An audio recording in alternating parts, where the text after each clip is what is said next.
Hey there dreamers, welcome back to the channel. In today's video I'm going to be going over how I made this little puzzle game here. It's not a full game, it's just a little test scene. There's a block that we can slide around, as you can see. And there's an end goal that we're trying to get this block into, right?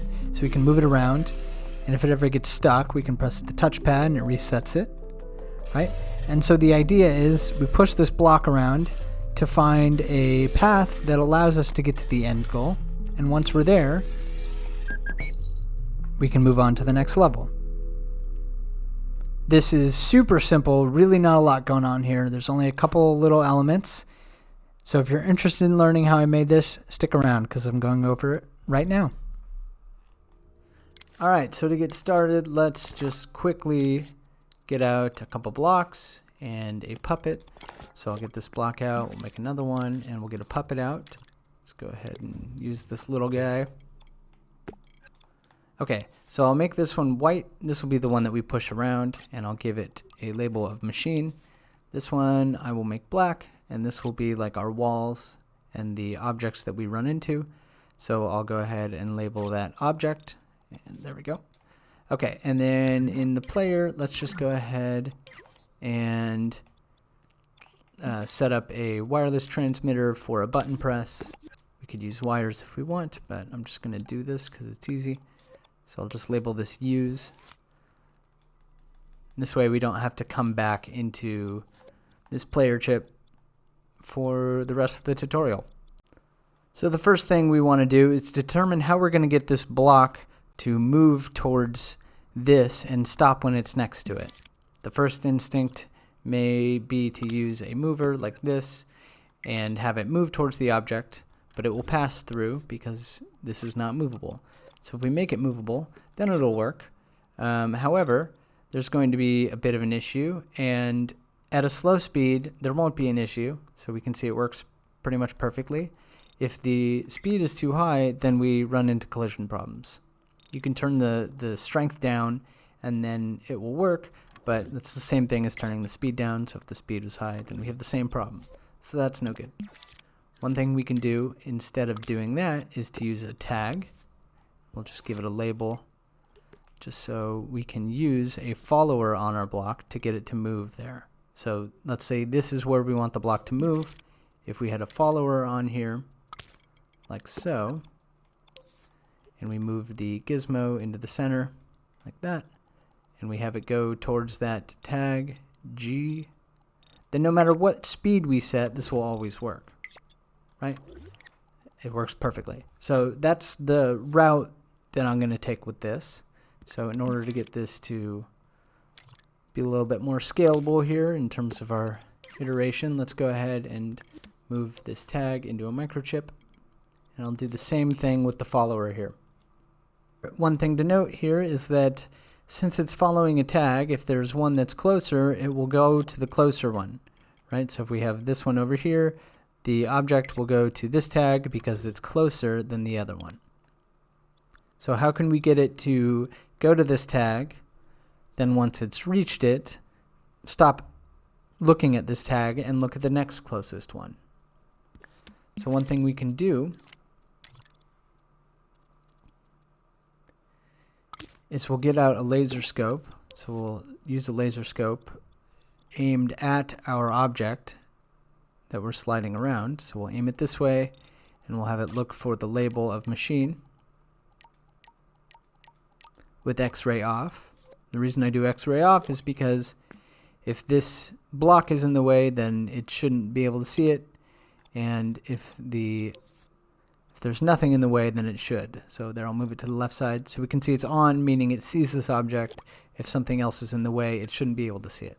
Okay, so if that's the case, if it's seeing something and the hit distance is greater than 0, so hit distance greater than 0, then we can turn the tag on, right? Now the reason I'm doing greater than 0 is because this laser scope is right here on the edge of this block.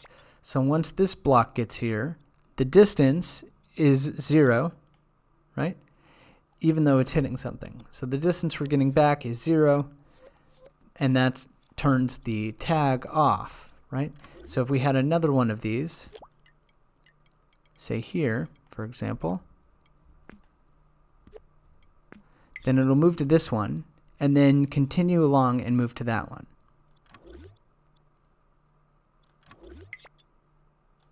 Right? And so you could build a path like this where you just keep connecting these objects in a line, and the object will continue to follow along it. Okay, so with that done, obviously that looks great. However, we need to take something into consideration here. We don't want to have a bunch of laser scopes on, right? So if we had a ton of these objects, we're going to have a bunch of laser scopes that are always on, and there's a limit to the number of laser scopes you can have, which is why I gave this thing a label earlier. So let's go ahead and set that up, because if it's ever detected, then maybe we can go ahead and turn these laser scopes on, right? The laser scope and potentially the tag. So I'll move this in here, and that will be powered by this node, right? So if it's not being detected, then the laser scope is off, and therefore the tag is also off, and so we don't have to worry too much about the limits being met in terms of the number of laser scopes that are on. So now we have this out of the way, and now we need to consider what is going to get this thing to be detected, right? So let's go ahead and think about that. We can use a trigger zone on the label setting and look for objects, right? So if that's the case and this thing was in zone, then this would be on. However, we can't just have one trigger zone looking in all directions, because we need to have direction taken into account. We want the player to be able to move in the direction that they want. Say we had two of these and they were equidistant from the object. Both the laser scopes are seeing it and both the tags end up being on. Which one does it go to? You know? So we have to take that into account as well. So let's go ahead and set one of these up and see what we can do about it. Let's use the object label just like before, and we'll use this cube shape here. So what I'll do is I'll copy that and I'll move it to that edge. And so with this, we can then stretch this thing out, right? And so the Y doesn't need to be that big, and neither does the Z. Okay, so we have this set up here, and now we can just stretch this Y to however, or the X value as far as we want it to be able to go. So just stretch it to the edge of the platform there, for example. And now we can just copy this in 4 different directions. So this one will be looking, this one will be looking north. So I'll move it right there.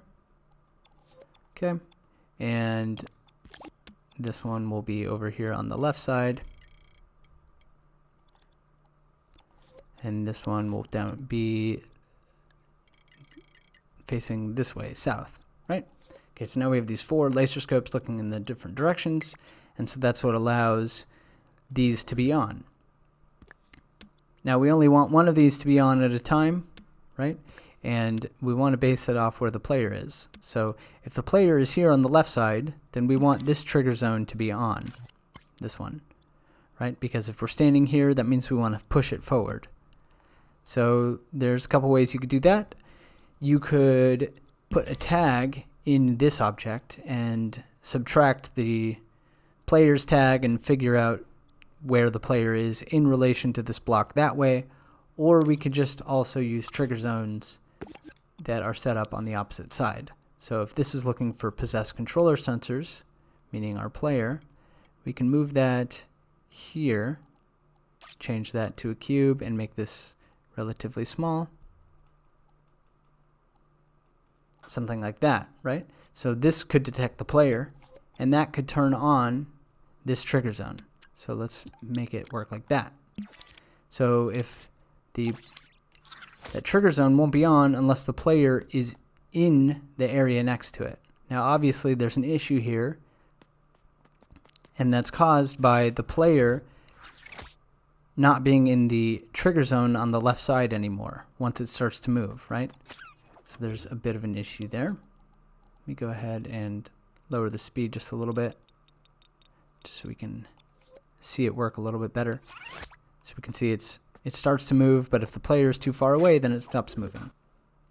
So not only do we have to fix that issue, we also don't want the follower to always be on. We're going to want some sort of state set up. So by default, it'll be in the A state, meaning it's not moving, and the B state will mean that it is on. So we'll need something to change this to B, and then something to switch it back to A. So let's just say for now, this changes that to B, and that will turn the follower on. Right? So let's go ahead and take a look at that. And this will kind of have the same problem still because of the trigger zones, but we'll see it switches to B, and now the follower is on, but this tag turned off because it's no longer being detected.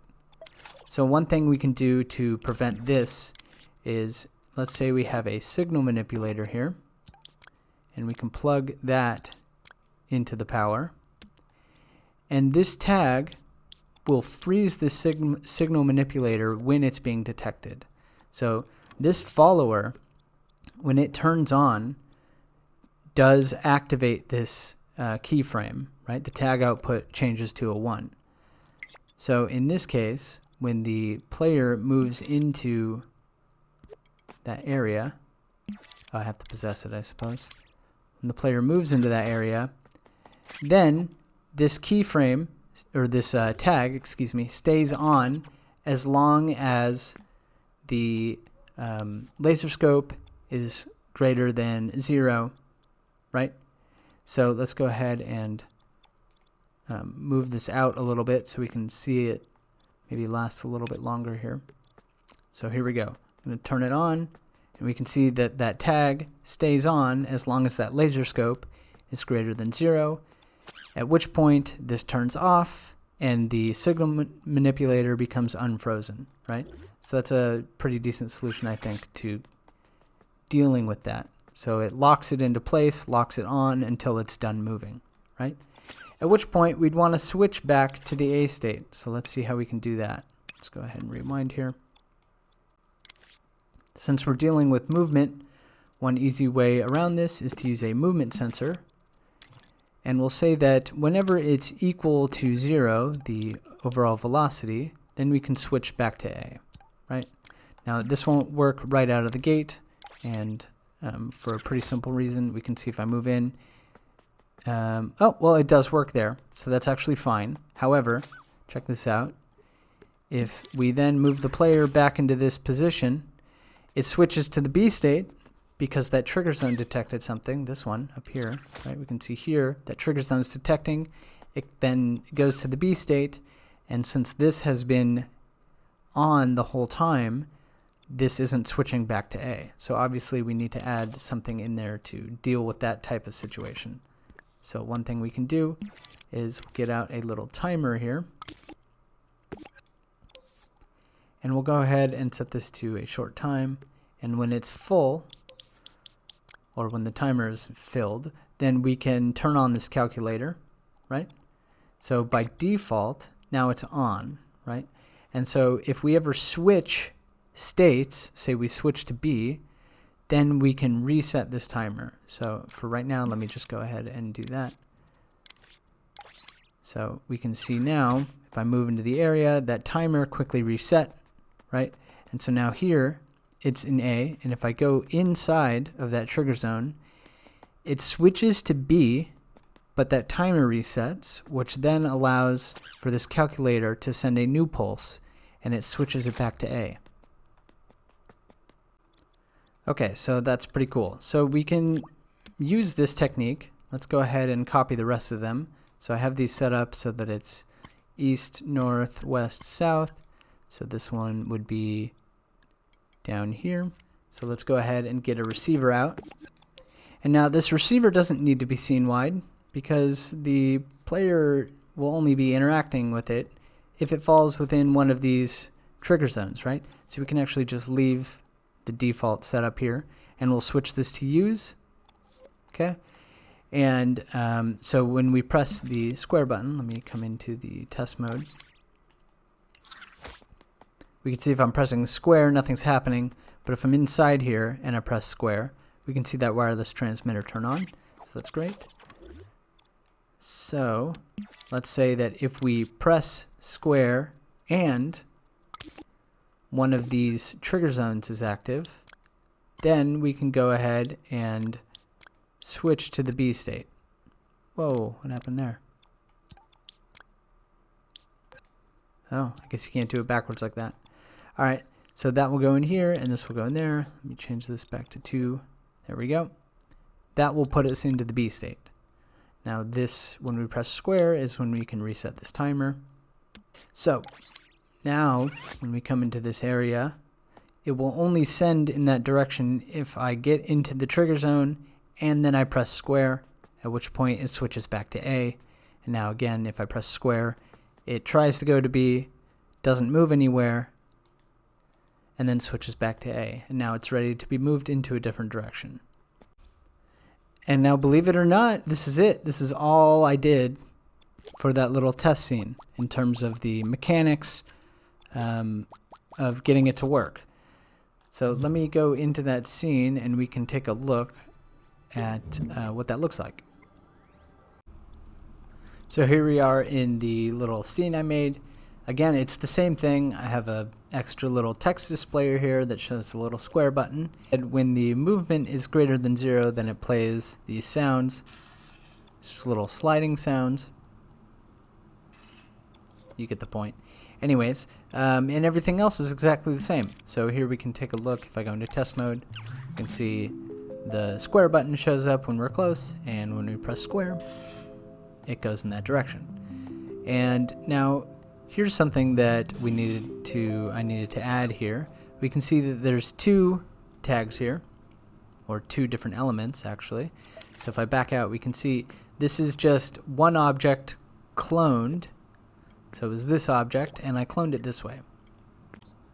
Now the reason I did this is so that there could be a tag in this spot, but also have a tag over in this spot. Say the object was coming from this spot right here, right? If we pushed it this way, it would need to be able to know that it can stop here. Now the reason I did this, as opposed to setting up 4 tags and 4 laser scopes, was just out of simplicity, really. We could easily have 4 laser scopes in all directions, and then, you know, each one of them would turn on a different tag. They all have the same name, for example. That would work. However, the way I have it set up, there's only 1 laser scope for each of these objects, and so overall on a thermo cost it's actually lower, and so I could potentially set up, you know, a level with more objects this way to some extent. I'm not really sure, but this just seemed easier to me, because if I needed another tag, I can just copy this one and just add the duplicate right inside of the same spot, and it doesn't really matter, right? So I was building the level. As I was building the level, I would just add any duplicates I needed, and I felt that was a relatively easy way to go about setting up the pattern there. So let's take a look at how I did this end goal thing. Also, one thing I want to note is all of these wall things, they're just these blocks, right? They're just walls, that's it. Okay, so this is how the ending block chip looks like here. This just has a trigger zone which looks for the machine block, right? And there's a little timer here, so this just ensures that the block is done moving. So if it sees it, it starts this timer. If the timer finishes and it still sees it, then it plays this timeline which indicates that we've won. It shoots out some confetti and stuff like that. If the trigger zone loses it, then it resets this timer, right? So with this set up that way, when we go ahead and push the block somewhere over here, it won't trigger the win condition if we pass it through, right? Because the timer gets reset. I also set up a little touchpad interaction which just resets the object, so we can take a look at how that looks. Let's see, that is up here somewhere. Here we go. So this is just emitting our movement block into the center, and if we ever press the touchpad, it just re-emits this thing. So it kills off the object, and then 0.1 seconds later it re-emits it. So we can see if I press the touchpad, it destroys the object and then recreates a new one. And this is just a controller sensor set on remote. One other thing I did just for visual stuff is I had this, all of these floor tiles were labeled as scenery, and if they were ever detected, then they would glow. And so inside of this object here, these trigger zones just also detect the scenery label. So, you know, I just did that just so that it would kind of look cool. So when you're aiming the block, you can kind of see where it's headed. It's the only reason I added that. But everything else I've already showed you. So this level really didn't take me very long to put together at all. Once I had the core stuff here, the movement block and the block that stops the movement, everything else is just me trying to create multiple paths that go to various dead ends, with 1 or 2 paths reaching the end goal here. So the actual ramp up, the actual time it took to develop something that allowed me to then focus on design was very short. And so now I basically have a fully working little mini game engine for this type of game, and to set up another puzzle or another level would be very simple. I would just copy over one of these floor tiles, clone it a bunch of times, set up some walls and an end goal, and then play around with, whatever. So I hope this was helpful. If you enjoyed this tutorial, please let me know. If you didn't, or if you found it confusing, also let me know. I'd really appreciate the feedback there. I hope everyone's doing well and staying safe. I'll see you next time.